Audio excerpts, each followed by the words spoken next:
30 minutes after 11:30 on yung oras. Magandang lunchtime na naman, everyone.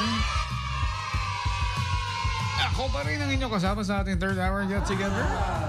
Nag-enjoy mo kayo sa ating Bullseye Top 20 Countdown.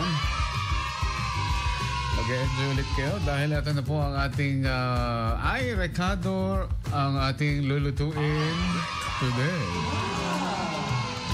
Alright, ito yung ating sinigang na tilapia with pork belly. Ang mga sangkap lang natin ay 2 piraso ng tilapia at saka pork belly na kalahating kilo lang, mga idol. Sibuyas, kamatis, hiniwa at 6 na tasa ng tubig, sinigang mix at saka 10 piraso ng sitaw. Ito yung mga gulay natin, labanos at saka siling, pangsigang, asin, paminta.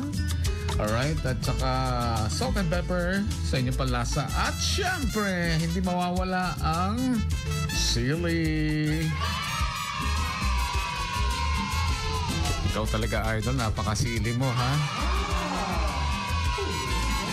Oh, eto. Paano ba gawin yan? Syempre, ang gagawin lang natin ay mag-isa tayo ng bawang, sibuyas at saka kamatis, idol. Lagyan na natin ang ating pork sa ilalim ng pork at lagyan natin ng water.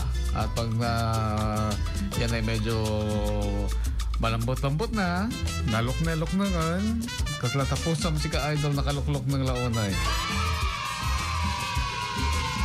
Para mo kayo, doon ang piraso ng tilapia. Tapos lagyan mo na ng ating mga sitaw, yung labanos na hiniwa at kangkong leaves. At yan, idol, pakuluan natin. Eto na. Wow, tama na. Okay na to ang ating sinigang na tilapia with, baliktad yata na, sinigang na tilapia with pork belly. Pag binaliktad mo yan, matatapon, ha, idol? Alright, mga taga-Clementas dried fish, kaway-kaway naman dyan. Nax Corner, wireless commercial sa inyo lahat. Dito sa may, dito sa may Anson Commercial, RJ Marketing.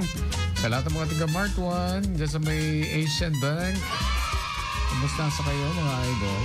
Sa lahat ng mga Villarica babes. Ayan, ha? Villarica Pawn Shop, magandang araw. Oh, ayan na. Subukan mo, idol, at nang malasahan mong todong-todo, sinigang na tilapia with pork belly kasama si Idol Shanti Papi ngayong araw po ng Saturday, November 8, 2025.